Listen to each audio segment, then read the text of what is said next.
Jornadear pelo deserto é muito difícil. Muito calor durante o dia, é frio à noite. Caminhar no deserto apresenta dificuldades de orientação.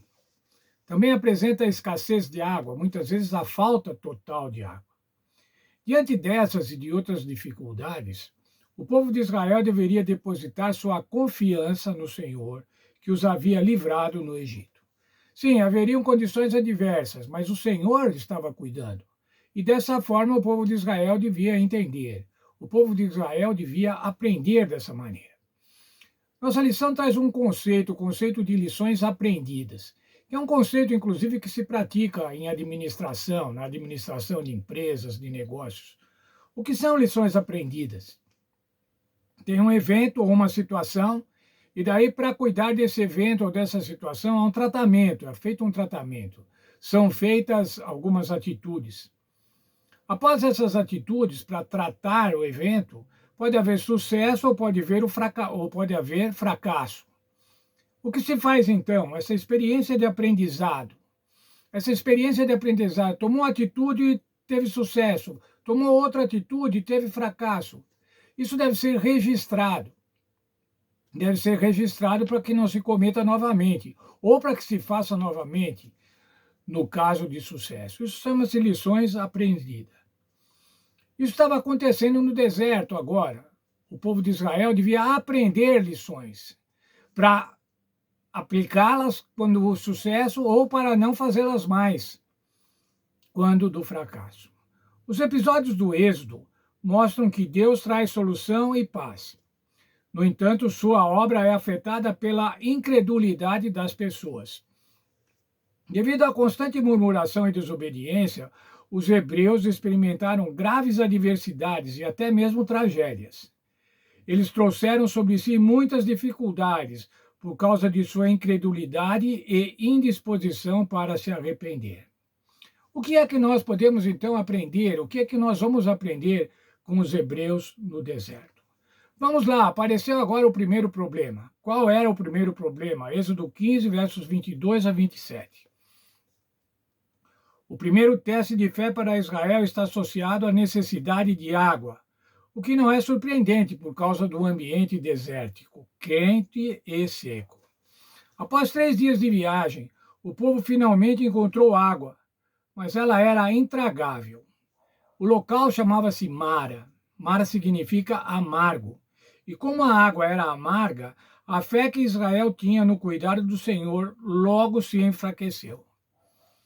Bom, 3 dias sem água, agora eles encontraram água, mas a água não prestava. A água era imprestável para consumo, não era potável, era amarga. Aí eles reclamaram, murmuraram, resmungaram. Esse é o que o termo hebraico diz. Eles resmungaram contra Moisés e perguntaram: o que é que havemos de beber? Bom, chegamos aqui, tem água, mas essa água não presta. O que é que havemos de beber? Qual foi a providência cuidadosa do Senhor? No entanto, Deus reagiu demonstrando compaixão. E o primeiro milagre foi realizado com um pedaço de madeira, ou um arbusto, como dizem, como narram algumas outras versões. Obviamente não foi a madeira, mas o Senhor que tornou a água doce e potável. O povo teve que aprender 2 lições importantes.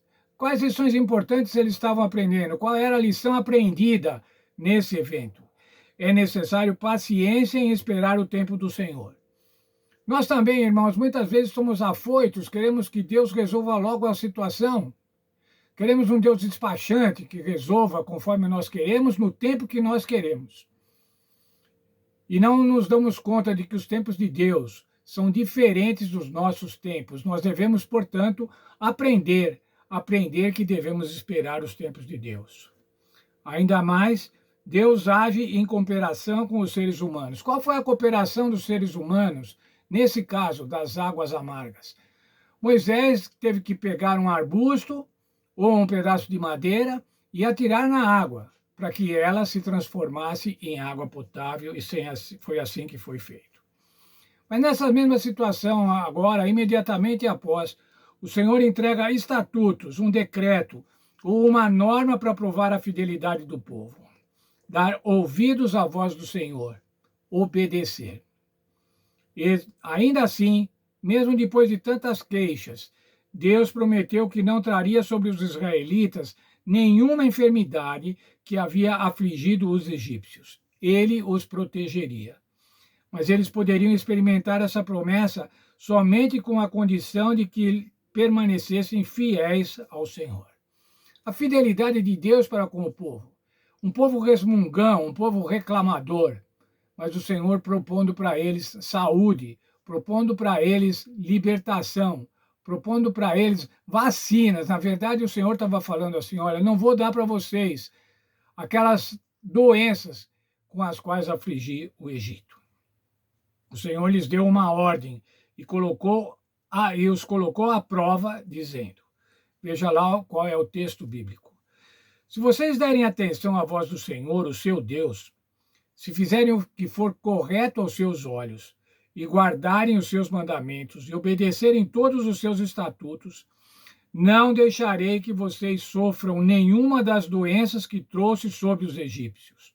Eu sou o Senhor que cura. O que é que o Senhor estava propondo? Eu vou dar saúde para vocês. Mas o que é que vocês devem fazer? Vocês devem me obedecer. Vocês devem fazer o que é correto, obedecer às minhas leis, obedecer aos meus estatutos. Veja, irmãos, o verso 26 começa com a preposição se vocês derem atenção. Portanto, essa era uma bênção condicional. Bênção condicional, condicionada à obediência. Mas o mais importante, irmãos, é que o Senhor estava afiançando essa bênção. E ele diz assim: eu sou o Senhor que os cura. Ou, em outras versões, diz assim: eu sou aquele que cura vocês. Era esse o plano de Deus, dar saúde para os hebreus durante o jornadear no deserto. Mas eles deveriam, por outro lado, obedecer a Deus, serem fiéis a Deus. Promessa condicional. Muitas vezes, irmãos, nós queremos receber as promessas de Deus, queremos receber as bênçãos de Deus, mas achamos que não precisamos fazer nada. Não precisamos ser recíprocos a Deus. Olha, o Senhor Jesus nos ama, então não preciso fazer nada. Quando na Bíblia nós encontramos um texto que diz assim, o Senhor Jesus diz: vocês são meus amigos se fizerem o que eu vos mando. Portanto, irmãos, obediência é fundamental, lealdade é fundamental. Assim como era para o povo hebreu. Assim como era para o povo hebreu nessa condição difícil, de falta de água.